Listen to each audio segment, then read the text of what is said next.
Ok. Bueno, vamos a empezar nuestra tutoría número 5. En primer lugar, quisiera que recordáramos algunas actividades que tenemos pendientes. Voy a poner no sé si ya se fijaron, pero ya se corrieron las fechas en plataforma también. Por ejemplo, el foro que estaba para el 30 o 31, creo yo, déjenme buscar, ya se corrió hasta el 7 de noviembre. Recuerden que, espérenme, que había un aviso, que va a haber una jornada, una jornada, espérense, que les tengo que dar todos los detalles. Aquí está. Una jornada en la multidisciplinaria de San Miguel para los que puedan asistir. Eso les contará como, para variar, ¿verdad? Una tarea, pero solo asistir es suficiente para ganarse un 5% más. Si no pueden asistir, entonces se les va, que no es obligación, ¿verdad? Según coordinación, eso se les va a dejar una tarea extra que sería para ganar un 5% más, ¿verdad? Entonces tienen dos opciones, o van a la jornada a San Miguel, que me imagino que eso se les va a facilitar más a los que están de aquel lado, y los que no, pues se les va a dar una tarea eh, con el cual se podrá ganar extra, no es que es parte del 100%, sino que es fuera del 100%, una tareita. Es la quinta jornada, según estoy viendo, académica cultural, educación a distancia, y que no pueden faltar. Okay. Vale, ya les di la información. Por lo tanto, por eso mismo, porque algunos van a viajar de aquí de San Salvador o de Santa Ana, de Occidente, pues, ¿verdad? Hasta San Miguel. Entonces aprobaron el hecho de suspender la semana B, es decir, la próxima semana, eh, incluyendo el fin de semana, no hay tutorías. Sí, esta es la jornada, ¿verdad? Así que para que estemos conscientes de eso y como les repito, todo se ha corrido una semana por lo mismo de la de la tormenta Julia, ¿verdad? Que tuvimos un desfase ahí, entonces todo se ha corrido una semana. Hay algunos que han pedido prórroga para algunas actividades, por lo mismo, bueno, en el caso de ustedes creo que no, porque no coincidió con el trabajo de investigación, pero en otras materias sí coincidió justo con las visitas a las, a las escuelas, a los centros educativos y pues ahí dependerá de coordinación. Es algo que yo no puedo tomar la decisión, sino que solo por medio de él se puede hacer esa solicitud. Así que esta es la próxima actividad que tienen que entregar, es el foro académico, es del material de la unidad 6, que hoy vamos a discutir un poco sobre los campos conceptuales. Tengan en cuenta, por favor, aunque creo que en el caso de nosotros no hay problema porque estamos como grupo virtual, pero cerciórense que cuando pongan el filtro esté en el grupo virtual que le corresponde, porque si no, yo no tengo acceso a eso para calificar. Debe participar 2 reflexiones respecto a la situación generadora y 2 veces con respecto a algo de sus compañeros. Y les pido que en este caso igual hay que cuidar la ortografía, hay que cuidar la redacción. No es nada más decir estoy de acuerdo compañero con lo que usted dice, sino que generar, la idea de los foros es generar una discusión a partir de una situación, ¿verdad? Así que dice que al finalizar el foro usted debe haber intervenido al menos 6 ocasiones, 3 en el periodo 1, ¿verdad? Que es lo de las reflexiones, y luego 3 en el periodo 2 comentando al menos a 3 compañeros. Así que son 6 y traten de buscar, y aquí sí se los pido como una forma de generar lo mismo el debate, de buscar aquellos a los cuales no se les ha respondido, ¿verdad? Es decir, que no quede uno sin respuesta para que se pueda tener también el aprendizaje por medio de todos. Así que fíjense de esto, por favor, al final de cada participación se debe juntar bibliografía. No, o sea, no es su invento. sino que tiene que tener fundamento de lo que usted está diciendo. Porque no entran con su... sí, Celeste, perdón si se oye mi perrita al fondo. Buenos días. Hola, buenos días. Entonces, acá en la parte donde dice que debería haber de al menos 6 ocasiones, estaba ahorita revisando que son tres interrogantes las que tenemos que responder. ¿Las respondemos así de una sola o una por una? Personalmente creo yo que, por ejemplo, si yo añado un nuevo tema de debate, tienen que ser 3 entradas diferentes para que alguien pueda comentar no a las 3, sino que a cada una, aunque sea en el mismo hilo. No sé aquí, déjenme ver. Perdón que estén viendo esto. A ver si no me meto el lío. Ok, aquí. Cuando yo ponga aquí, por ejemplo, respuesta, me va a generar una entrada. A esa misma entrada contesten otra y contesten otra. ¿Verdad? ¿Para qué? Para que si alguien quiere responder a la primera, pues solo pueda contestar a la primera o a la segunda intervención y así. Porque lo que pasa es que somos varios, pero si no se pierde el hilo. O sea, si solo le generamos a uno solo, se va a perder el hilo.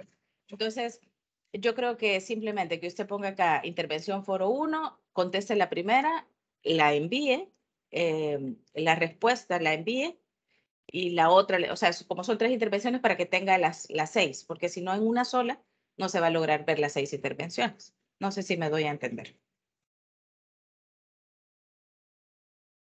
Creo, no sé si puedo eliminar aquí. Ok, aquí, por ejemplo, bueno, lo más que puede pasar es que quede ahí. Prueba, voy a poner aquí. Prueba, y entonces pongo aquí en la intervención 1 con su propia bibliografía y toda la cosa, ¿verdad? Entonces lo envío y aquí está. Entonces aquí mismo le doy responder. Y aquí va intervención 2 para que aparezcan las 6, porque si no solo le va a aparecer una y las 3 respuestas. ¿Verdad? Intervención 2, la envía y luego vuelve a responder en esta misma intervención 3. Entonces, cuando alguien le quiere hacer ¿okay? Entonces, cuando ya alguien le quiere hacer a usted el comentario, entonces ya se lo va a hacer a la intervención, ¿verdad? Así que creo yo que esa es la mejor forma para que queden registradas las 6 intervenciones. Ok. Buenos días a todos. Gracias por madrugar conmigo. ¿Alguna duda? ¿Quedó claro cómo serán las intervenciones? Sí, muchas gracias. Bueno, ya saben. Ahora lo vamos a borrar porque...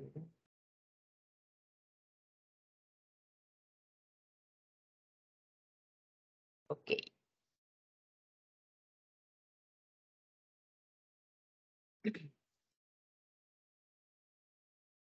Listo, ya no está. Ok, bueno, entonces así quedaría, ¿verdad? Entonces ahí eso sí, a cada intervención, aunque sea la misma bibliografía, pónganle la bibliografía, ¿ok? Porque cada intervención tiene que tener su propia bibliografía y recuerden que eso para cumplir con todas las rúbricas. Insisto que creo que ya a esta altura ya estamos acostumbrados a nuestros bellos foros académicos donde usted tiene que responder, saludar a su compañero con todas las etiquetas habidas y por haber, pero además aportar algo al debate, ¿verdad? Realmente un foro académico debería de ser eso, un debate, no una pregunta y respuesta. Incluso se tomarán en cuenta, por ejemplo, si, qué sé yo, si Carlos hace una propuesta, viene Sandra y le contesta a esa propuesta, y viene Fátima y le responde a Sandra con lo mismo, eso es lo que realmente es un debate, ¿verdad? Un debate dentro del foro. No traten de hacerlo aisladamente, sino que se genere precisamente el aprendizaje por medio del debate del foro. Eso sí, tratemos de que si hay alguien que no tiene respuesta, pues nos vayamos a ellos a responder. Se les pone 3 mínimo, pero no es por nada, pero cuando un foro académico tiene bastante riqueza de debate, pueden generar mucho más, ¿verdad? Así que yo lo que les recomiendo es que tenemos hasta el 7 de noviembre, es decir, aproximadamente 15 días, un poco más. Y lo que podemos hacer es empezar a poner cada intervención, ¿verdad? Y no esperen hasta el último día para que las respuestas sean, pónganle de la semana del 31 al 7, que es cuando la prórroga que se ha dado. Un foro académico tiene que tener, no es copia y pega, por favor no me vayan a hacer eso de copiar y pegar lo que está en el documento, sino lo que usted considera importante del documento, ¿verdad? Así que quiero ver aquí vamos a ver las preguntas generadoras.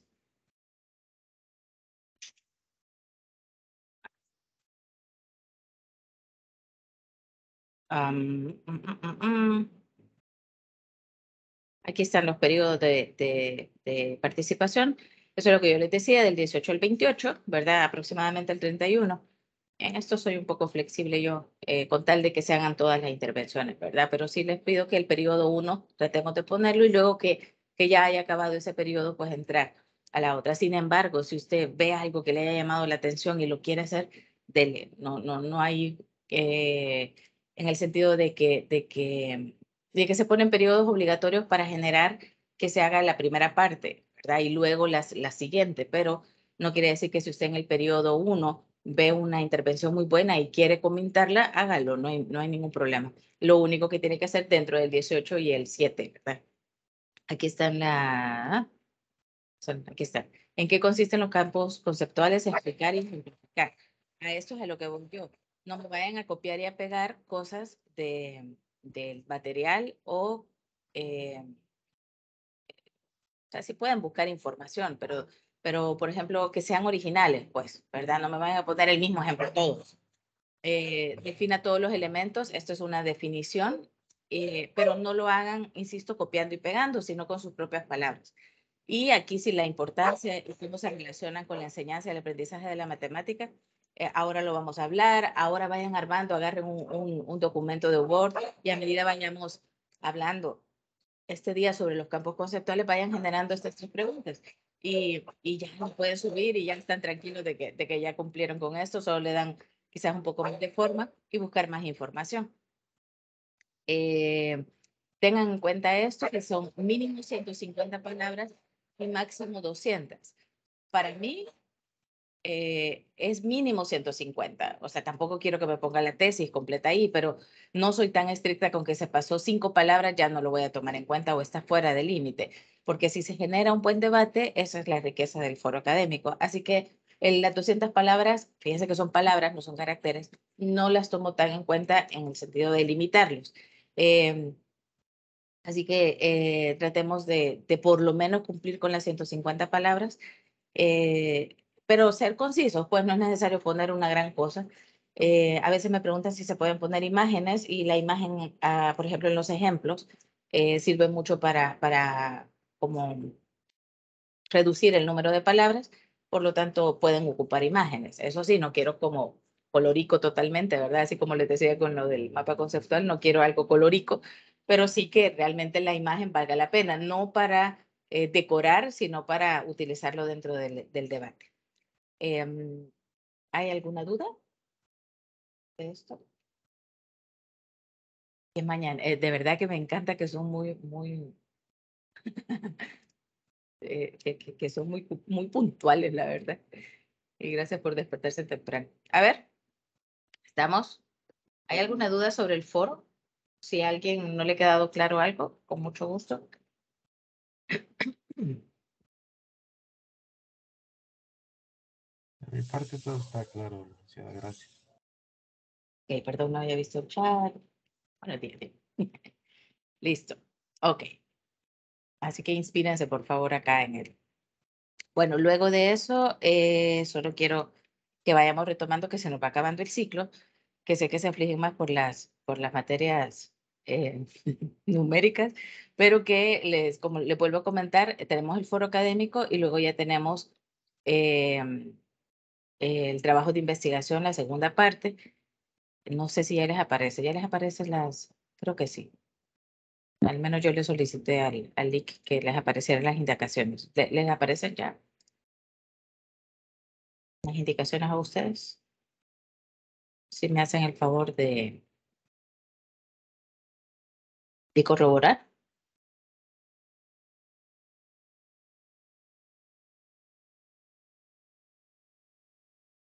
Ok, Rocío. Solo... Ah, no aparecen. Ok. Gracias, Andrea. Bueno, yo pedí precisamente eso porque acuérdense que les comentaba que teníamos que ir como, como avanzando en esto. Pero, a ver, pero les aparece la instrucción esta de la actividad curricular, extracurricular es de la que estaba hablando acerca de la jornada. O sea, esto es opcional y tiene un 5% extra de la calificación final. ¿Ok? Esto no es obligación. Y me parece que está sencillo para ganarse 5% porque su tutora ha sido muy rigurosa. Es hacer una infografía, una presentación en Genially de la ingeniería didáctica. A mí, al menos a mí me gusta mucho trabajar en Genially, así que ustedes denle ahí. Y bueno, si no las tiene todavía, pues más o menos veamos aquí de qué va a tratar. Solo para que tengan una idea, recuerden que les dije que tenían que ir pasando los, los instrumentos. Y vamos a presentar, si no me equivoco, a ver, ah, ah, ah, el artículo científico. Ajá. Basta. Tiene que llevar introducción, antecedentes, desarrollo, metodologías. Yo creo que les comenté que ese había sido nuestro producto final. Así que tiene que ser un artículo. No, nos vamos a reunir para discutir bien qué es lo que tiene que llevar un artículo académico. Quiero que lo hagan lo más profesional posible. Para serles sincera, es el primer producto de calidad que pueden sacar y que pueden compartir en redes y que pueden compartir en redes docentes, que hacen un trabajo de investigación. Entonces, tienen fundamento. Así que yo los invito que ahora que van a tener esta semanita tranquila, entre comillas, porque sé que hay que ponerse mucho el día en cosas, pero sí tratar de trabajar en este. Aquí está procesar y analizar la información recolectada, que espero que ya lo hayamos hecho a la fecha. Hay que ver lo del artículo científico, cómo es, pero eso nos vamos a reunir, espero yo que la semana, quizás esta próxima semana, aunque sé que no está, pero será algo extra y la grabaré por aquellos que no pueden. El artículo debe contener mínimo 15 páginas y máximo 20. Ahí sí hay que ser un poco riguroso con que no nos podemos pasar más. Las citas bibliográficas. Y cuando usted ya tenga su artículo científico, entonces usted debe de elaborar una diapositiva que contenga los elementos principales. ¿Ok? Y en la tutoría 6 vamos a hacer como una exposición de su artículo científico y de la investigación que ha hecho. ¿Ok? En esto también nos vamos a poner de acuerdo porque la idea es que estemos todos, que todos podamos presentarlo. Entonces necesito que estemos en la mayoría porque si no perderán su nota porque pues nota la parte de la exposición.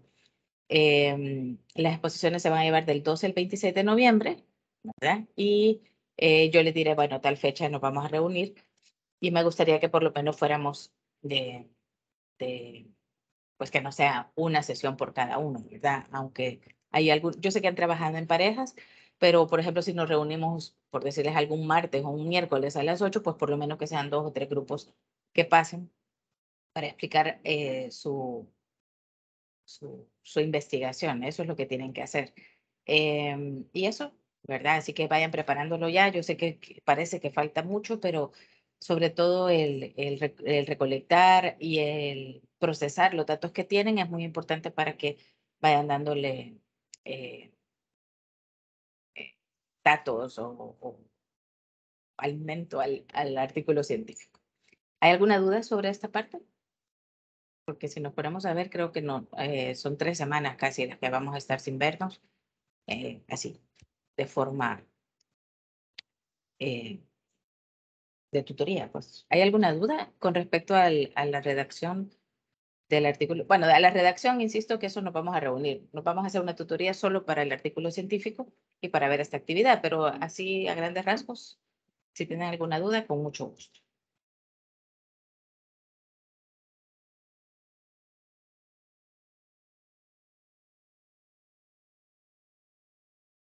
Estamos claros, entonces, ¿verdad? Bueno, mm,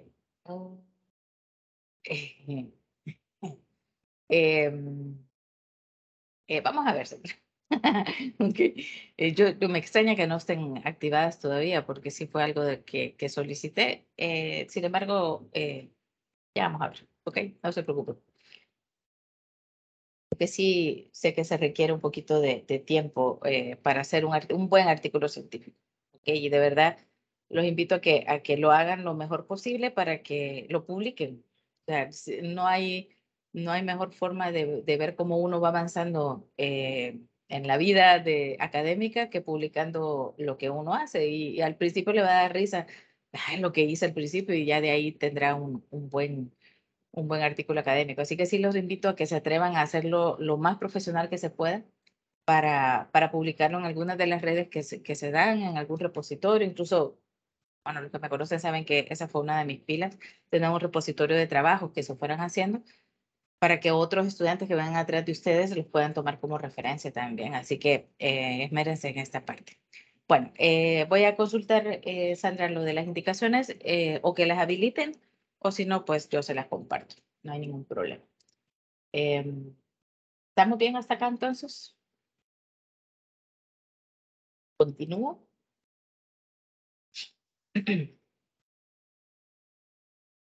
Ok.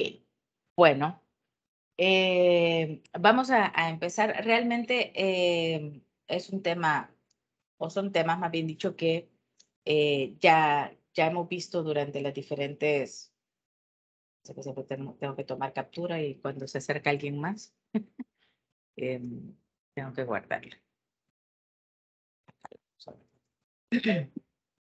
Les decía que ya son temas que hemos visto, quizás en la parte del concepto, del esquema, de los marcos conceptuales, son temas un poco difíciles de aplicar a la parte matemática, porque estamos acostumbrados a que todo es numérico, que todo tiene una linealidad y que no hay una forma de esquematizarlo. Sin embargo, la mejor forma de aprender matemáticas es esquematizando, sistematizando el proceso de enseñanza y por lo tanto el proceso de aprendizaje. Lo que vamos a tratar de cómo formalizar, normalizar es el aprendizaje, pero también la enseñanza. Toda esta parte que estamos nosotros aprendiendo en didáctica de la matemática y sobre todo con materias un poco más abstractas como álgebra moderna, como topología y otras materias que son un poco más complicadas, nos cuesta mucho darle una, como un concepto del cual partir, porque normalmente el tipo de materias donde se llevan o asignaturas donde lo que se hace es una demostración para llegar a un teorema o por el contrario se nos da un teorema para demostrarlo, nos cuesta partir de algo concreto. Normalmente son cosas abstractas, pero si nos ponemos al nivel de los chiquitos, de los jóvenes, para ellos lo que para nosotros es sencillo, para ellos también es bastante abstracto. Entonces, esta parte de los mapas, de los conceptos, perdón, de los esquemas, de todo esto que hemos aprendido con la parte de, de la didáctica en sí, de cómo aplicarlo, nos da las herramientas necesarias para que podamos dentro de los niños generar diferentes, o más bien dicho, una forma lineal de aprender, una forma esquemática de aprender. El conocimiento racional en general, no solamente matemático, sino que científico, parte de estas situaciones. Entonces, se nos dan dos tipos de situaciones. La clase de situación para las cuales el sujeto dispone de su repertorio, es decir, yo tengo un presaber dado, no necesariamente matemático, sino algo de lo cual yo puedo sacar eh, un recurso, una neurona se me enciende porque tengo un conocimiento previo. Y la otra donde no tiene ningún conocimiento o ninguna competencia de la cual agarrarse, llamémoslo así, para construir su conocimiento. Esas son las más difíciles, porque la primera uno hace la relación, tiene una imagen en su mente y eso es muy importante, tener una imagen. Hay personas que somos muy visuales, hay personas que somos más auditivas Pero cuando tenemos una imagen clara, entonces podemos relacionar una con la otra. Cuando no se tiene, por ejemplo, yo molesto mucho a mis alumnos porque siempre me preguntan, es la pregunta clave, ¿qué es lo más difícil en matemática? Y a la larga, yo siempre les digo topología. Y se quedan, topología. Y entonces la imagen que a ellos se les viene de topología es la ciencia de los topos. Es lo primero que se les viene a la mente. Su concepto, su competencia, su presaber, no está dentro de ellos lo que es topología. Por lo tanto, se remiten a la palabra topo y logía, la ciencia del topo. Entonces, estas son las cosas que no nos dan las suficientes herramientas o competencias para poder nosotros construir un aprendizaje. Así que lo pongo así muy radical lo de la topología, pero creo yo que me comprenden cuando hay algún concepto o hay algún contenido al cual no podemos recurrir a nada dentro de nuestro conocimiento para construir el aprendizaje. Y esas son las más difíciles. Toda esta parte, y les voy a compartir un documento extra que me parece que está un poco más actualizado. Ustedes saben que la neurociencia ahora ha despegado increíble. Y quizás es una de las ciencias más bonitas ahora, la parte esta de estudiar cómo funciona el cerebro, porque es la mejor forma de darse cuenta cómo está construyendo el aprendizaje a un niño, un joven, incluso nosotros mismos. Conocer cómo aprendemos, si somos más visuales, si somos más, por ejemplo, hay algunos que tenemos la capacidad de ver un texto y solo escanearlo y ya tener una idea. Hay otros que no, que somos más auditivos y preferimos escucharlo. Si todo esto uno lo supiera desde que está chiquito, el conocimiento y el aprendizaje no sería tan tortuoso, sería un poco más que se disfruta. Y eso debería de ser lo que el docente tiene que hacer, incluso en matemática, donde parece que todo ya está escrito y que ya se debe de hacer. El funcionamiento cognitivo del alumno comporta operaciones que se automatizan y eso creo yo que estamos conscientes todos. La parte de la matemática se hace de forma autómata, ¿verdad? Es como que ya sé yo que eso tiene que ser así y no hay una reflexión dentro de esto. Entonces, se nos presentan como dos formas de aprender, la automatización y el esquema de aprendizaje. La automatización, ¿quién me puede decir un ejemplo de automatización? A ver.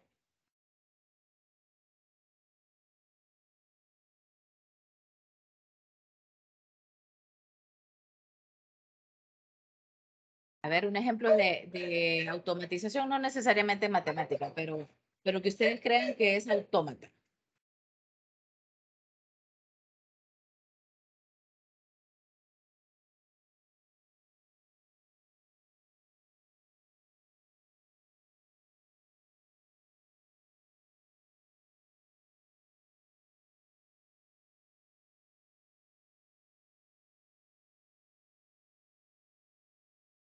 Bueno, vamos a continuar.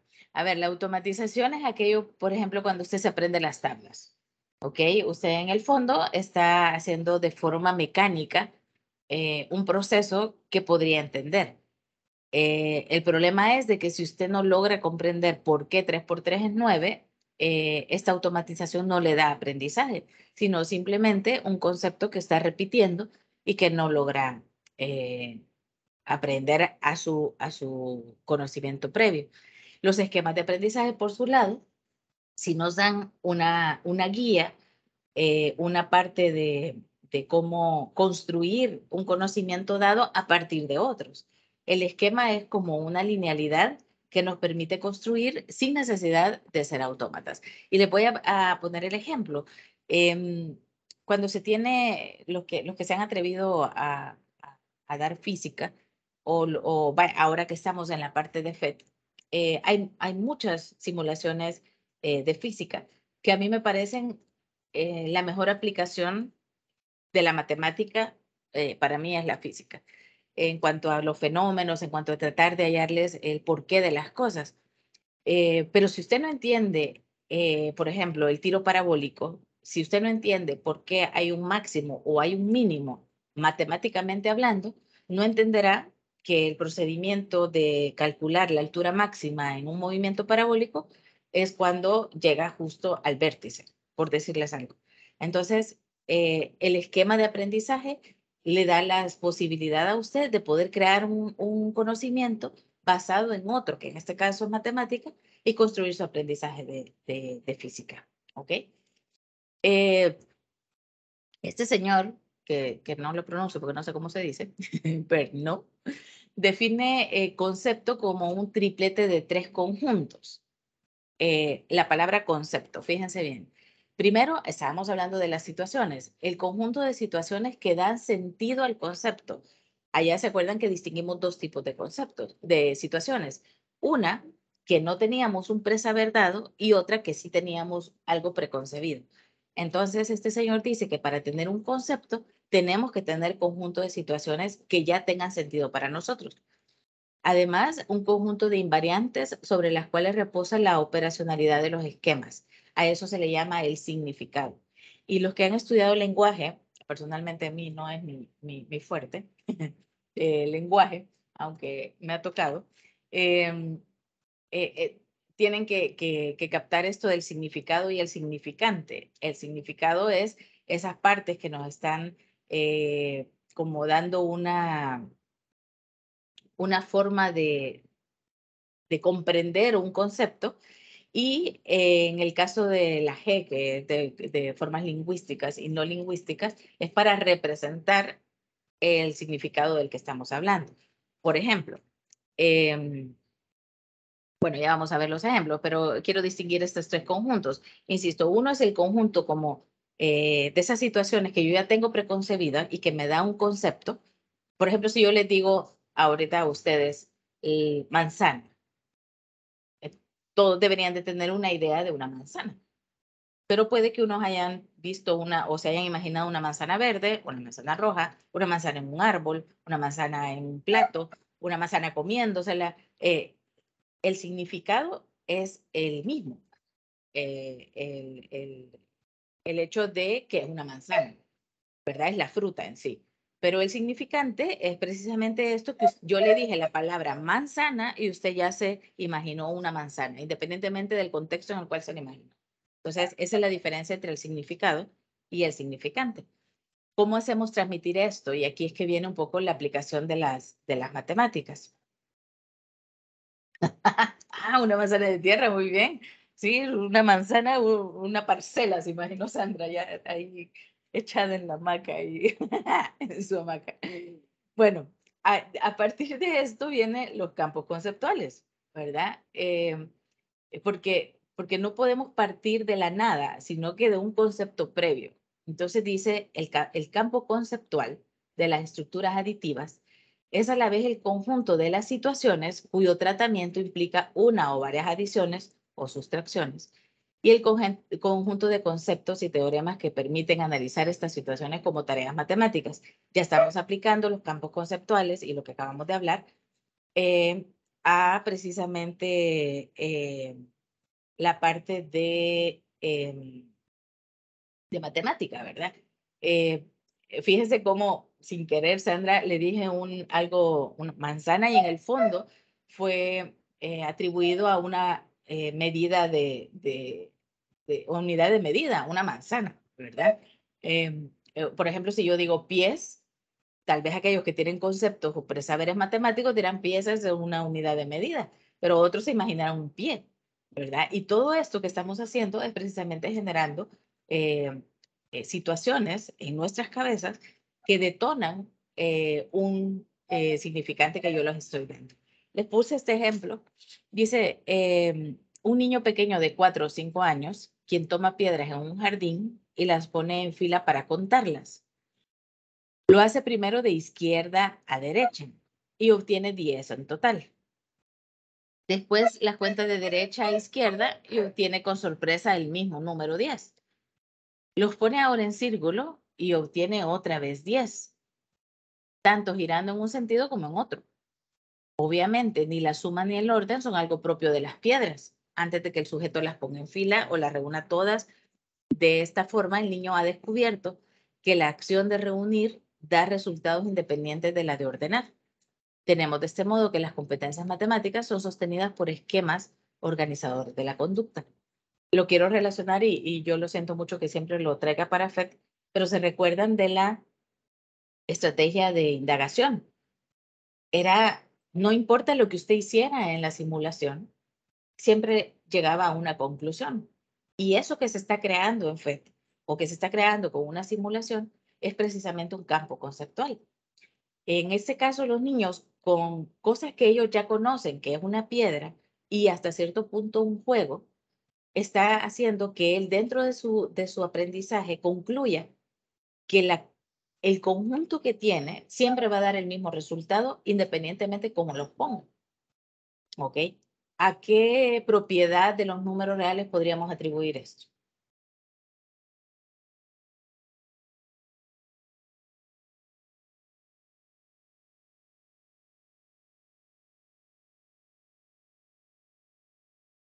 A ver. Podría ser a los números naturales. ¿Y qué propiedad cumplen los números naturales? Ya así de caché, cuando ya llegan al tercer, cuarto grado, que uno le dice las propiedades de los números, de las sumas, de las restas, de lo que sea. Bueno, de las sumas en este caso. ¿Cuál sería? Asociativa. La asociativa podría ser una, no importa cómo los ponga usted, si las reúne de formas distintas, si forma conjuntos distintos, le va a dar lo mismo. ¿Qué otra también creen que podría ser?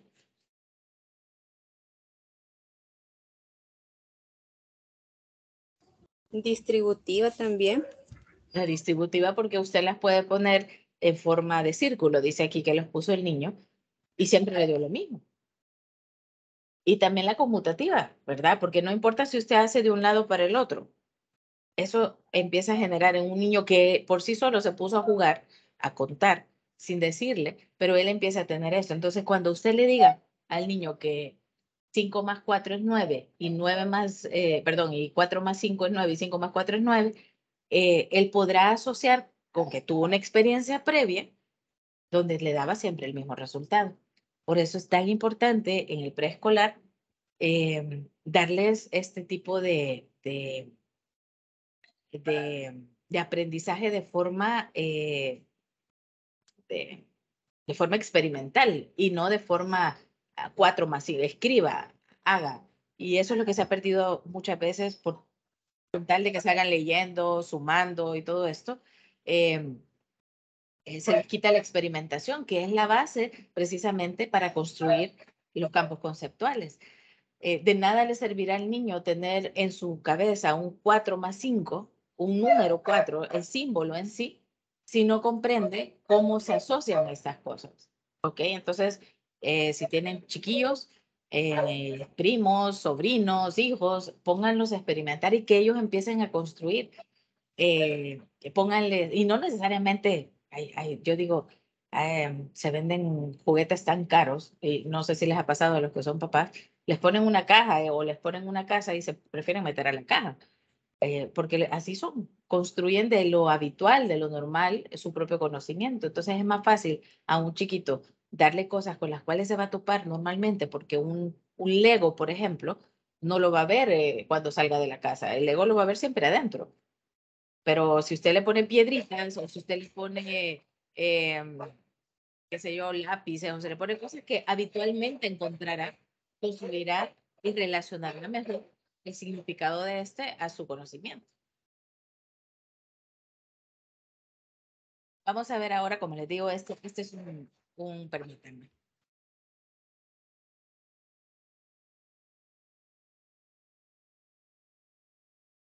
Yo no sé si se oye mi perrita ahí al fondo, pero como siempre. Vamos ahora a hablar sobre la función triple del lenguaje y de los significantes. Esto ya es aplicado a matemática y es más o menos lo que se generará en el debate del foro. El lenguaje natural dice 3 pierde con 5. Y el significante dice 3 es menor a 5. La expresión matemática con el lenguaje cotidiano. El significado o la situación, bien dicho, es el lenguaje natural. El significante es 3 menor a 5. Y el significado es que usted pueda relacionar que un valor es menor o mayor al otro. El lenguaje en sí bueno, yo creo que no me dejarán mentir que la matemática fuera del lenguaje no sería matemática, porque tiene símbolos, porque tiene formas de expresión diferentes. Yo siempre comparo la matemática con un nuevo idioma y así se lo vendo a mis alumnos. Les digo, saber matemática es saber otro idioma. Y por ahí los que les gusta el inglés, el francés y todo esto, comprenden la importancia de aprender matemática. Primero porque la matemática es un lenguaje que le ayuda a usted a tener un pensamiento crítico diferente, un pensamiento lógico y que le ayuda también a identificar las variables, no hablando de X, Y, Z, las variables en general de una forma adecuada en su aprendizaje. Le ayuda al razonamiento, le ayuda a la inferencia, anticipa y hace esquemático un aprendizaje. A ver, ¿alguien me puede decir otro ejemplo? Así como tengo este lenguaje natural, 3 pierde con 5, significante 3 menor a 5. ¿Algún otro ejemplo que se les ocurra matemáticamente hablando sobre el lenguaje natural y el significante? A ver, lo pueden poner en el chat o pueden abrir el micrófono.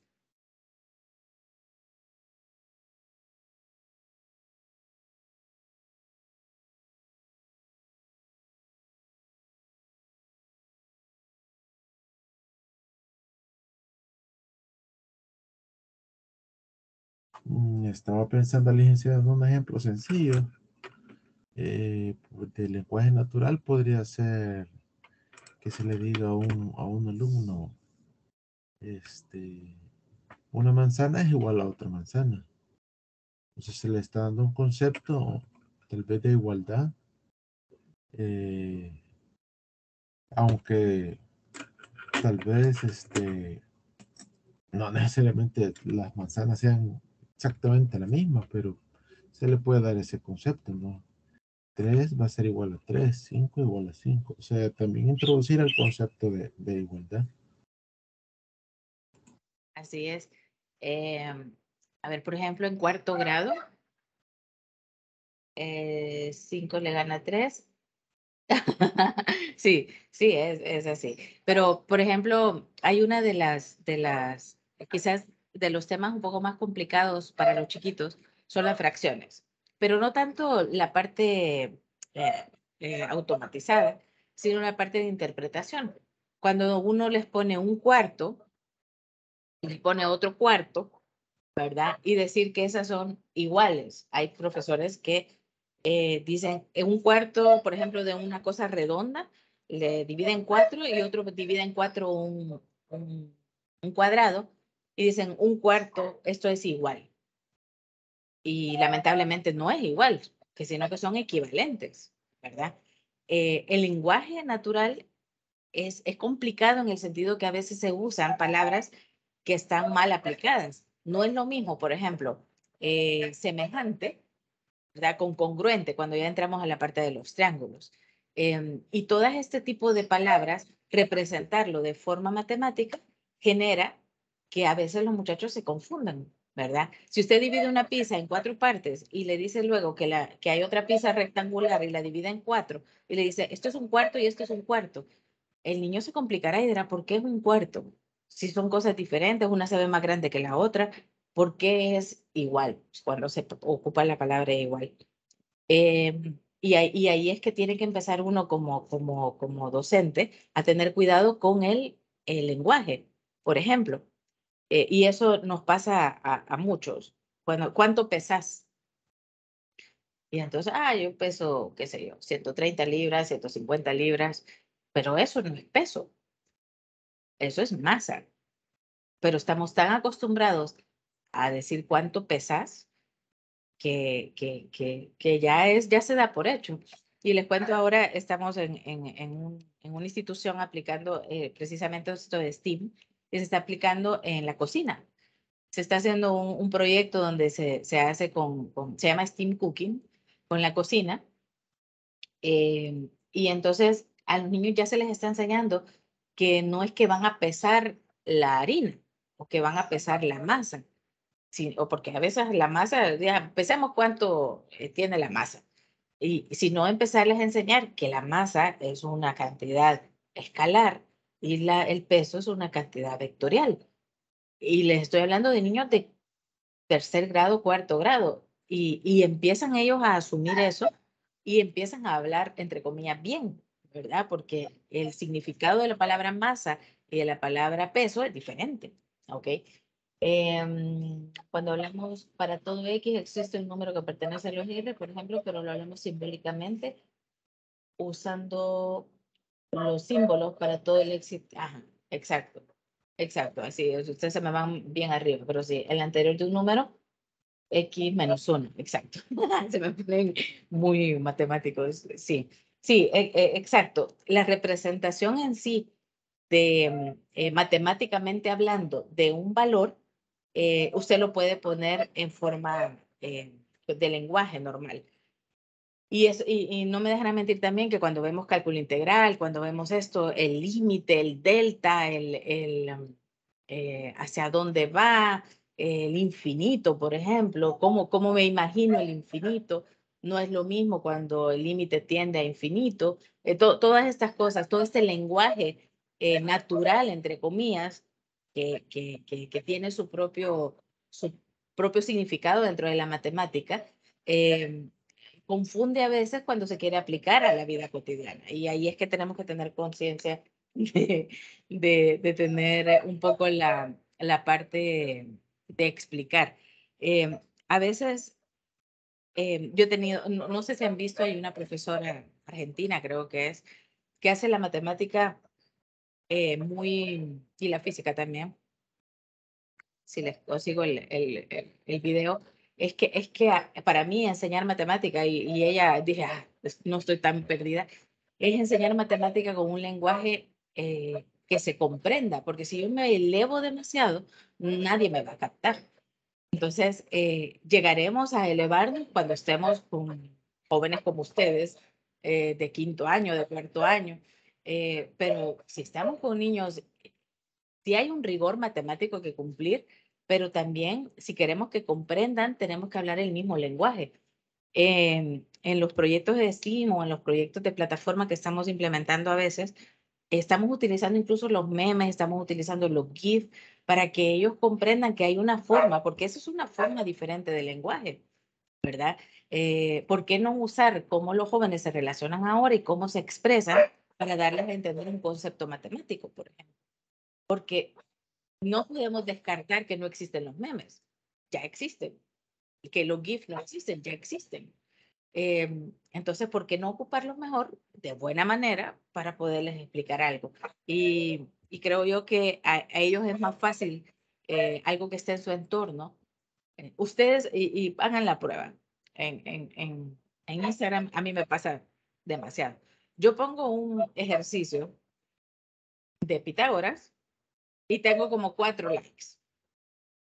Pero pongo un meme hablando de Pitágoras exactamente con el mismo objetivo de explicar lo que es Pitágoras y tiene como 50. Porque los jóvenes se relacionan ahora de forma diferente. Están aprendiendo lo mismo, pero de forma diferente. Así que hay que tomar en cuenta eso con precisamente la función del lenguaje que tenemos. Estos son lo que debería de tener un esquema. Por si acaso, estamos en la página... Estamos en la página.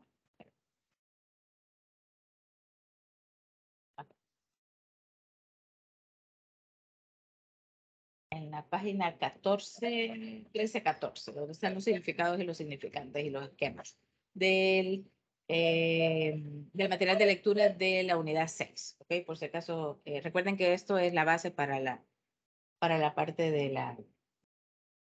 del foro, así que en el fondo pues vamos viendo esto. Dentro del esquema es esto que les hablaba de los invariantes operatorios, las anticipaciones, las reglas de acción del tipo, si esto fuera así, entonces pasaría esto, y a partir de ahí sacar las propias conclusiones. La parte de los invariantes son esos que no podemos cambiar.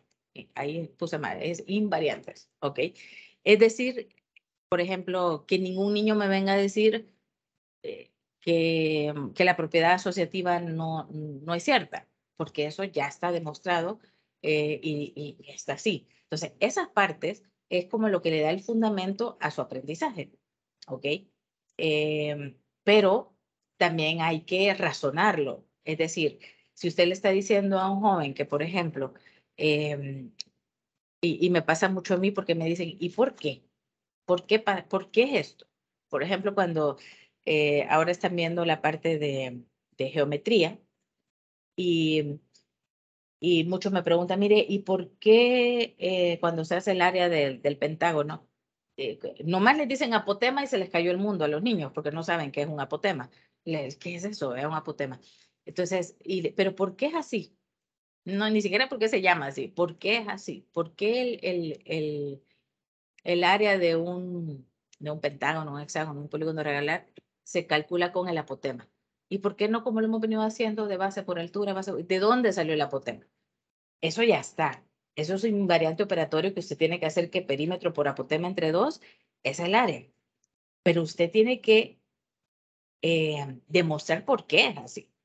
¿Ok? Y entonces ahí es que parte la anticipación de un teorema, de una fórmula establecida. Bueno, porque si usted divide un polígono regular en triángulos, le queda base por altura. Realmente el apotema es una forma diferente de llamar a la altura del triángulo que se forma. Y los niños empiezan, entonces no necesariamente la puedo llamar apotema, mejor la llamo altura porque eso me va a quedar a mí. Aunque en la fórmula diga apotema, el niño lo va a relacionar con la altura que él ya conoce, que ya está preconcebido en él. Entonces, la palabra, insisto, hay palabras matemáticas que asustan y no me dejarán mentir. Apotema es una de esas. ¿Qué es eso? ¿De dónde ha salido esa palabra? Pero si usted se la pone, no te preocupes, esto es simplemente la altura, pero como está dentro de un polígono regular, no se le llama altura, sino que se le llama apotema. ¿Es radio? No, no es radio. Todo esto, si usted se anticipa a todas las preguntas que se van a dar, porque de que le van a preguntar. Basado en algo que no puede cambiar, pero que usted le puede explicar. Entonces, él va construyendo su aprendizaje. Recuerden que todo lo que estamos viendo acerca de los campos conceptuales es cómo construye el aprendizaje los jóvenes. Y luego, bueno, empezarán estas reglas de acción de, por ejemplo, si el apotema, sigamos con esto del área del polígono regular, si el apotema es igual a 5 y el lado es 3, entonces, ¿qué pasa? Ya puede actuar, porque ya tiene la fórmula, que es el invariante operatorio, ya tiene un concepto previo a lo que está viendo y por lo tanto puede actuar. El estudiante no podrá actuar si no tiene una forma de dónde basarse y cómo relacionarla. Las situaciones, insisto, serán las que me van a permitir a mí generar un aprendizaje con algo previo. Por eso siempre he dicho que la matemática, cuando lo vamos creando desde primaria hasta llegar a bachillerato y mucho más allá, ya tiene que llevar una linealidad. A veces nos damos saltos. Por ejemplo, estadística es una de las materias que siempre se ve al final de todos los años y le falta linealidad, porque cuando usted viene a ver probabilidad, ya no se acuerdan de los métodos de conteo, porque no hay una linealidad. Entonces, en cambio, la matemática en sí, si usted empieza a ver, por ejemplo, fracciones, y luego ya eso mismo de fracciones lo relaciona con un polinomio de fracciones, pues llevará a una continuidad, porque tiene una situación previa en su mente, un concepto previo que le está generando esta parte. Y al final los razonamientos, digamos con el apotema, si usted logró calcular el área del polígono regular, usted puede concluir que, por ejemplo, que el área de un hexágono comparado con el área de un triángulo será diferente, será más, será menos, puede hacer comparaciones, que personalmente en matemática la comparación es una de las metodologías que más se debería de usar. Es decir, si usted tiene una situación previa y luego tiene otra, cómo cambió, cómo generó un cambio y cómo puede comparar estas dos situaciones para poder sacar una conclusión. La matemática en general debería de ser eso, algo que le esté generando, Pero es que se me olvidó cambiar eso. No le hagan caso a los últimos 3, que está en ¿cómo se llama? En latín, yo pensé, latín, wow, cabal. dije la- Si quieren les hablo latín. No, no, no. Bueno, los que saben, los que me conocen, estoy estudiando teología y llevamos una materia de latín. Llevamos 3 niveles, pero no lo hablo para nada. Bueno, vamos a ir de regreso. ¿Qué se hizo? Ya los quitamos para que no vayan a hablar lenguas acá. Ahí está. Bueno, de todo esto que hemos hecho, de todo esto que hemos hablado, aterricemos un poquito en la metodología. Y esto es precisamente en estas 3 formas en que se relacionan lo que hemos estado viendo en los campos conceptuales con la parte del aprendizaje de la matemática, pero no solo de la matemática, sino en general, diría yo. La abstracción es aquello que usted precisamente se abstrae, hay una introspección dentro de usted para que pueda concluir y pueda conducir a establecer ciertos conceptos que usted antes no tenía. ¿Ok? Entonces, había tomado captura y yo la traigo acá. Entonces, la abstracción lo que está haciendo es que usted logre captar de una situación dada que usted busque dentro de usted la respuesta. Se oye mero espiritual esto, pero es así. Usted está haciendo a partir de una situación que se presenta, una abstracción, genera el conocimiento dentro de usted y luego lo saca, lo expresa, lo refleja y lo puede compartir. Entonces, en la teoría esta de los campos conceptuales, recuerden que está generado a partir de situaciones. Y si el constructivismo que nosotros hemos visto se genera en base a pasos, cada paso previo es una situación que genera una abstracción y con la cual se va construyendo. Entonces, la abstracción en sí parte de una situación relacionada con los campos conceptuales y genera un aprendizaje constructivista, en este caso matemático, ¿verdad? Pero insisto que esto se puede aplicar no solo a la parte matemática. El aprendizaje significativo, por otro lado, que es lo que nos cuenta nuestro amigo Ausubel, este es, ¿qué es el aprendizaje? A ver, ¿quién me dice qué es el aprendizaje significativo? A esta altura ya tendríamos que conocer qué es el aprendizaje significativo y cómo lo relacionamos con la matemática.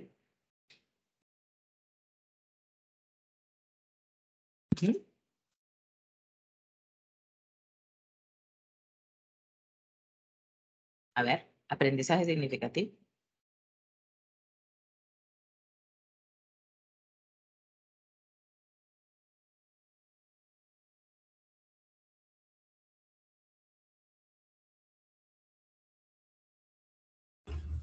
Bueno, de las palabras que puedo recordar, o más bien dicho, mis palabras, es aquel tipo de aprendizaje que logra adquirir el alumno, que le permite seguir construyendo de lo que ya conoce el nuevo conocimiento y el futuro conocimiento, o sea, algo que realmente es importante, por decirlo así, pero el significado, valga la redundancia del término significativo, es que le permite construir el conocimiento de lo que ya tiene, lo que ya posee, y ir agregando nuevo conocimiento. Así es. Fíjense que todos van en la misma onda. Los campos conceptuales, recuerden, partimos de una situación, luego se le da un tratamiento a esta situación y se construye el aprendizaje. Entonces, en la abstracción ya dijimos de que era desde dentro para poder construirlo. En el aprendizaje significativo, en general, si no lo relacionáramos con esta parte de los campos conceptuales, simplemente es aquello que a largo plazo yo puedo concebir como un aprendizaje. Es decir, todo aquello que yo a la larga siempre recuerdo, por ejemplo, andar en bicicleta. El que aprende a andar en bicicleta es un aprendizaje significativo porque al principio le va a costar, pero de repente ya va a pedalear y ahí se va. Eso es un ejemplo de aprendizaje significativo. Todos esos aprendizajes que se mantienen a largo plazo y que solo necesitan un detonante para poder comenzar a generar un conocimiento, a eso nos referimos. Entonces, si lo relacionamos con lo mismo de los campos conceptuales, tienen la misma idea. Hay una situación previa que es como está guardada en nuestro cerebro a largo plazo, eso lo que está generando es un aprendizaje significativo y construyendo de forma progresiva, o sea, avanzando. No es que me voy a quedar lineal, sino que el aprendizaje significativo me está dando como los recursos suficientes, necesarios para poder construir algo hacia arriba, no de forma plana, sino construir un conocimiento. En la matemática es así. Si yo tengo un concepto matemático muy adherido, muy comprendido, puedo seguir en el siguiente nivel. Pero no me dejarán mentir que nos pasen todas las materias que tenemos, por ejemplo, en ecuaciones diferenciales, si yo no puedo derivar, no puedo aprender ecuaciones diferenciales. Y si no puedo, por ejemplo, si quiero ver volúmenes de revolución y no puedo integrar, por gusto, no podré generar ese conocimiento. Entonces, todo esto que estamos construyendo es basado precisamente en la parte de esta teoría de los campos conceptuales.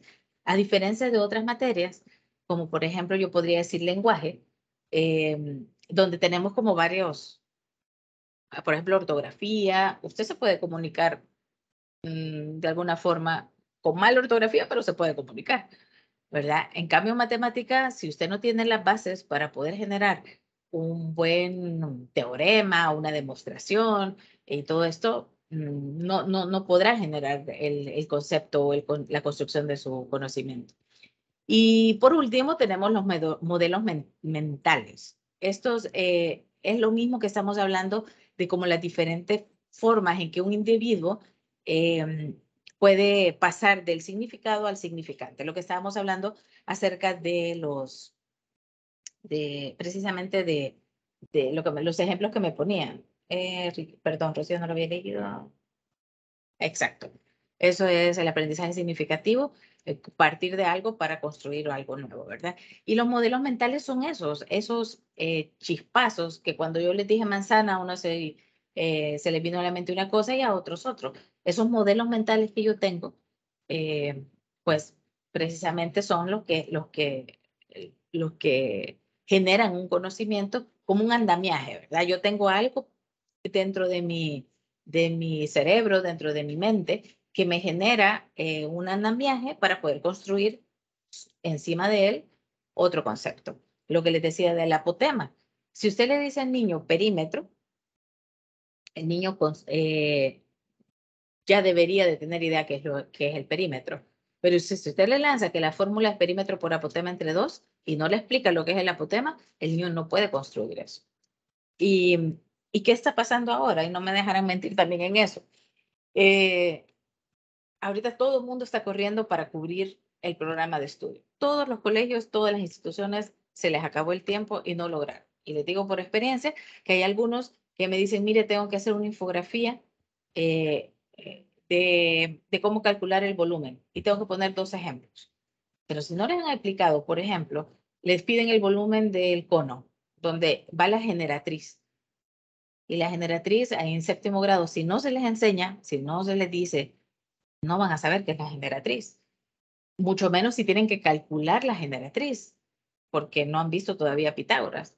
Entonces, todo esto, si no tienen las bases para poder construir el aprendizaje, quedará como muerto el tema. Se quedará en una infografía que solo hicieron bonita y todo esto, pero que no tuvieron un aprendizaje significativo como estamos viendo. Mucho menos se generarán esas situaciones previas que nos habla los campos conceptuales para poder generar un concepto. ¿Ok? La otra parte, ya estamos en la unidad 7, que a mí, al menos a mí personalmente es una bueno, a mí me tocó llevarla presencial. Los materiales y los recursos didácticos es una de las materias que más me gustó. Y aquí nos dan 4 clasificaciones en el material. Estamos en la unidad 7. Nos dice que es según su funcionalidad, según su versatilidad, la forma en que lo usamos y la utilidad. Ok, vamos a ver, váyanse porfa. Yo sé que se me están durmiendo, así que váyanse por favor a material de la unidad 7. Y por favor veamos estas, según su funcionalidad. A ver si alguien lee ahí en la unidad 7 y me dice de qué va esto. ¿Qué es lo que, por qué se clasifican por funcionalidad y qué ejemplos me podrían poner sobre la funcionalidad? A ver. Estamos en la página 5 de la unidad 7. Vayan a buscar el PDF, le doy chance.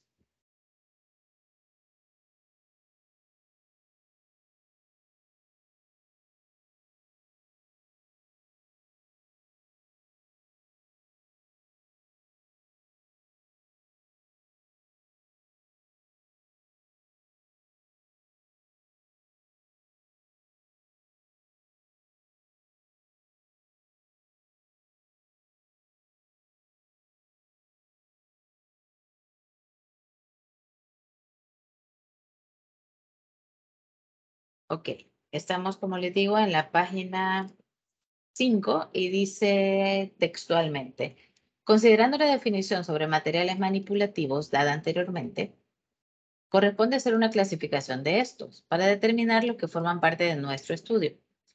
La clasificación de los materiales manipulativos se puede hacer de diversas formas y atendiendo a diversos criterios. El primero dice que es según su funcionalidad, que pueden ser estructurados o no estructurados. A ver, ¿a qué creen que se refiere? Y si seguimos en la página 6, ahí nos habla un poquito. ¿A qué creen que se refiere la funcionalidad estructurada y no estructurada? A ver. Puede ser como a los materiales reciclables. ¿Se pueden reciclar? ¿Esos serían estructurados o no estructurados? Al principio pienso yo que puede ser no estructurado, porque la estructura se la daríamos nosotros. Exactamente, así es. Cuando usted lo que hace es tomar algo que no está diseñado para hacer un recurso matemático, entonces es no estructurado.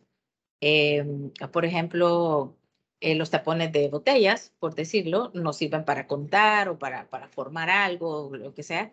Eso en general es un recurso cualquiera, no estructurado, pero que usted puede usar para enseñar. Pero hay otros que ya están diseñados para eso. Por ejemplo, si los tengo por aquí, los bloques multibase. Aquí está. Cuando yo llevé recursos, me mandé a hacer estas cositas para enseñar a los chiquillos con esto, y los cuadritos y los cubitos y las decenas y las centenas. Esto sí ya está diseñado. Esto es algo que se ha creado para enseñar matemáticas. No es algo que me voy a poner a jugar, qué sé yo, con este cubo, lo voy a tirar y ya me va a salir un 5, un 3 o un dado. No, ¿verdad? Es algo que ya está estructurado para eso. ¿Qué otro material recuerdan que ya está diseñado y creado para matemática? Independientemente que sea físico. El ábaco puede ser, claro. El ábaco no sirve para contar. Eso ya está estipulado de esa forma. No va a agarrar para hacer bulla o para cantar, ¿verdad? Es un artefacto, aunque los niños así lo agarran y lo empiezan a sacudir, para que usted enseñe o aprenda matemática. ¿Ok? Esa es la diferencia entonces entre un material estructurado y un material no estructurado. Vamos a ver el siguiente. El siguiente dice que es según su versatilidad, es decir, la capacidad del material para ser empleado con uno, con dos o con más conceptos, ¿verdad? Dejamos a un lado la funcionalidad y nos podemos dar cuenta que, por ejemplo, este mismo, como lo tengo aquí a la mano, es versátil, porque esto yo sé que representa un millar, ¿verdad? Por el cubo, pero nos puede servir también para volumen o nos puede servir también para enseñar, por ejemplo, las caras, ¿verdad?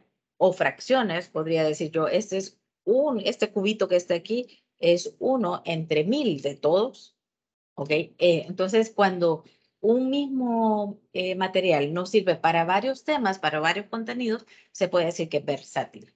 ¿verdad? Que es como todo terreno, nos puede ayudar a diferentes cosas. ¿Ok? Vamos a ver la forma de uso. A ver. O si alguien quiere decir algo, de Si es de madera ese cubo para dar zapes. Mira, no, no es mala idea, no se me había ocurrido, Carlos. Sí, mira. No, pesa. Esto sí pesa un poquito, pero sí, buena idea, fíjese. Ya, es más, hoy que vengan en la tarde los muchachos. Les diré, me dieron una nueva forma para darles zapes. Les cuento que, bueno, esto se está grabando igual. Y tuve una pequeña intervención en la mano y me decían, ese es el karma por dar tantos zapes. Y yo, qué barbaridad, ¿quién lo diría? Pero no, ese es el paréntesis de los zapes este día. A ver, algún otro, bueno, más bien dicho, la diferencia de las formas de uso. ¿Cómo podemos clasificar un recurso por las formas de uso? Ahí está dice, distinguiendo materiales manipulativos, virtuales o no manipulativos. ¿A qué se referirá eso? Esa es la forma de uso. Manipulativos y virtuales o no manipulativos. A ver.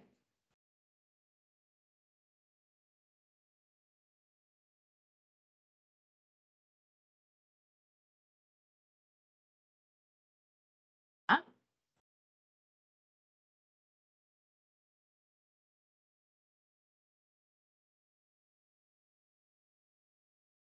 por ejemplo, GeoGebra. Es un recurso matemático, pero que por más que yo quiera no lo puedo sacar de la pantalla.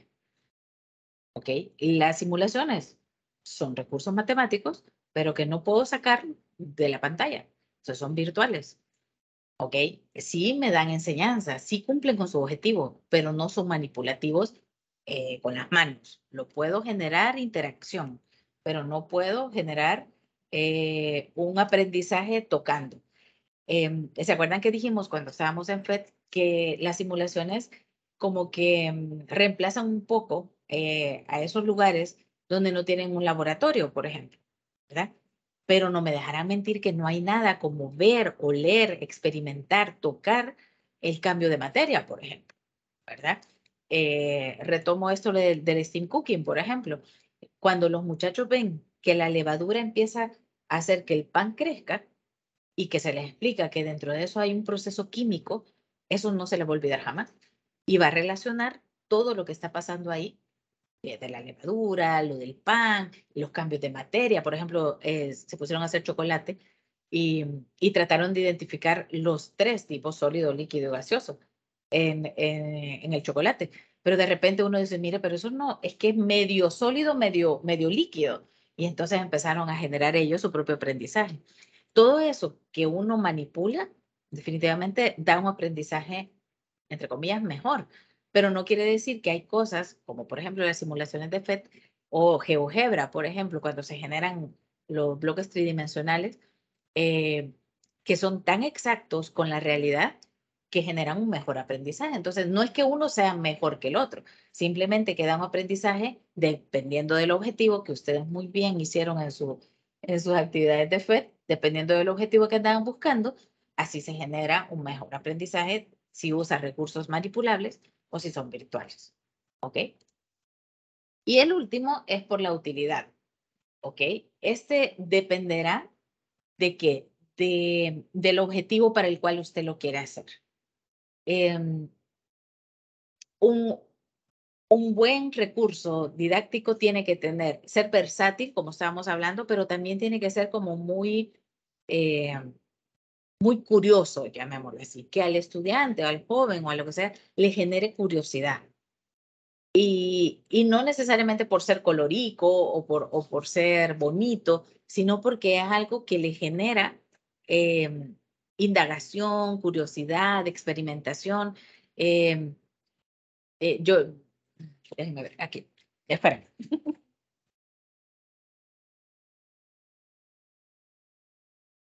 Estoy enseñando mis recursos aquí. Este es un juego que siempre se los pongo cuando miran por primera vez aquí a la casa y los tengo un buen rato aquí. Y entonces digo, saquen esto. Vean cómo hacen, pero lo tienen que sacar de alguna forma. Y pasan toda la clase en este estilo, viendo cómo hacen, hasta que lo logran hacer. Y luego les digo, bueno, hoy vuelva a ponerlo. este tipo de cosas que son un poquito como que fueran rompecabezas, llamémoslo así, lo que les genera a ellos es curiosidad, por qué funciona, qué es lo que hay ahí adentro que no me permite separarlo. Está este que es huevo, eh, que cuando usted saca esta pieza de acá, se destraba todo. Y luego cuando lo quiere abrir, lo quiere poner, tiene que realmente analizar cómo estaba antes. Ahí se dan cuenta ellos, no me fijé cómo estaba antes, porque ya no lo puedo armar. Aquí de mis alumnos que tengo acá, solo hay 3 niños que vienen, o sea, cuando se estresan, se los doy y empiezan, solo 3 lo pueden armar. Los otros solo lo desarman y no hay que hacer.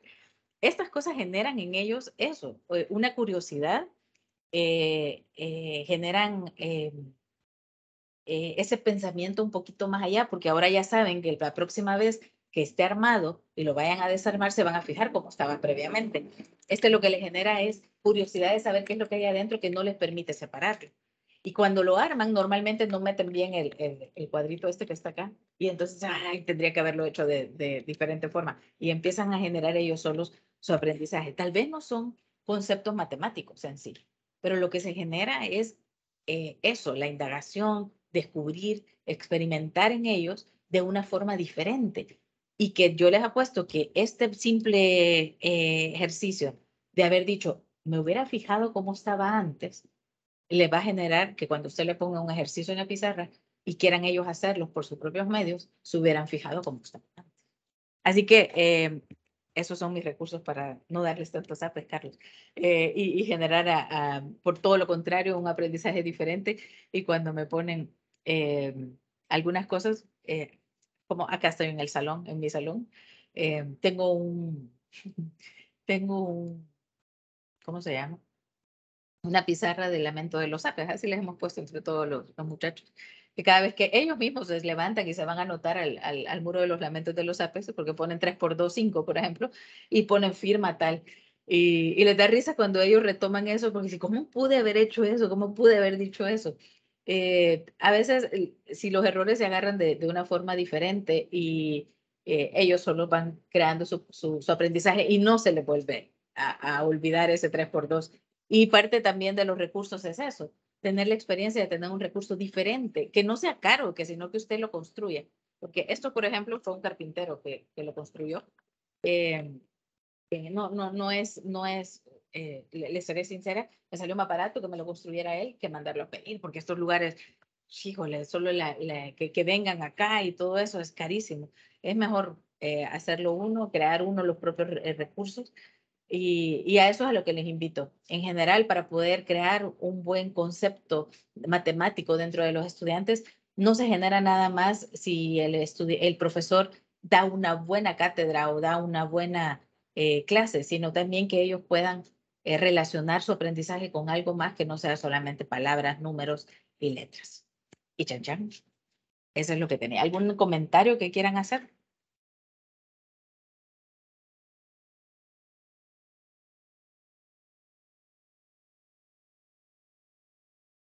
¿Estamos bien? ¿Hay alguna duda? Con respecto a esto de los recursos didácticos, bueno, cuando yo llevé esta materia, lo que hacía era ponerme a ver a veces videos en YouTube o buscar o colocar ahí ideas de recursos didácticos y salió una infinidad de cosas que uno puede hacer para los diferentes temas de las diferentes áreas de la matemática, desde conteo, geometría. Bueno, y es interesante este tema. A mí me gusta mucho. Lo que pasa es que a veces requiere más tiempo de los docentes y más tiempo dentro del aula, pero a veces uno tiene que valorar eso, ¿verdad? Yo quizás por eso es una de las cosas que no dejo de dar clases por la tarde aquí en mi salón, porque me permite eso, tener mi tiempo en el sentido de explicar a mi forma, de hacerlo a mi forma. Y por eso yo casi a todos los compañeros que tengo y a ustedes también, siempre los invito, pongan en un espacito de su casa ahí donde puedan explicarle a 1, a 2 niños a su forma, porque a veces es más válido eso que la parte que se genera cuando está dentro de un salón de clases. y creo yo que por eso nunca dejaría de dar clases de refuerzo yo, porque ahí es donde realmente uno usa todo lo que aprende aquí en esta carrera. La parte de los recursos, la parte de toda esta teoría que se nos da, que dentro de un sistema educativo que es tan cuadrado en cuanto a los tiempos, es difícil que uno logre contemplar todos los objetivos.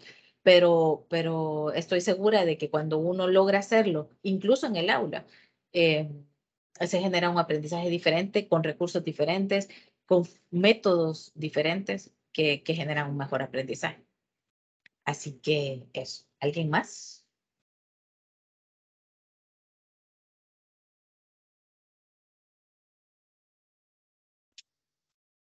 Bueno, si no hay otra duda, recuerden entonces participar en el foro la próxima semana. Están libres. Nos vamos a reunir el día lunes para aquellos que quieran avanzar con las actividades de FED. Las vamos a hacer ahí. Vamos a reunirnos ya voy a poner el aviso en el grupo. El lunes nos vamos a reunir para crear la hoja de actividades entre todos. O sea, cada quien trabajando en su hoja de actividades y que no les requiera más tiempo del debido. Recuerden que esa no es obligatoria, pero si alguien ha perdido alguna, puede retomarla con eso. Y lo del foro académico, insisto, yo no tengo problema con que se pasen de las 200, tampoco quiero una tesis de las 200 palabras, pero sí el mínimo es 150 para que lo tomen en cuenta, ortografía, redacción, bibliografía, fundamentación. Y ahora hemos discutido varias cosas que pueden incluir dentro del foro, así que espero que lo vayan haciendo desde ya para que vayan saliendo poco a poco de eso. Y voy a ver lo de las indicaciones, Sandra, acerca si se las puedo compartir o queda todavía cuando el coordinador crea conveniente, pero igual empiecen a pasar los datos, a pasar la parte de los gráficos y todo esto y a ver de qué forma le van a dar forma al artículo académico. ¿Ok? Si no hay más dudas, les agradezco mucho que hayan madrugado y nos vemos hasta dentro como 3 semanas. Muchas gracias. Ok, Buen día a pasen. todos. Buen día. Cuídense. Gracias, feliz día. Adiós. Gracias, paso buen día a todos. Buen día, Sonia. Gracias, feliz día a todos. Cuídense.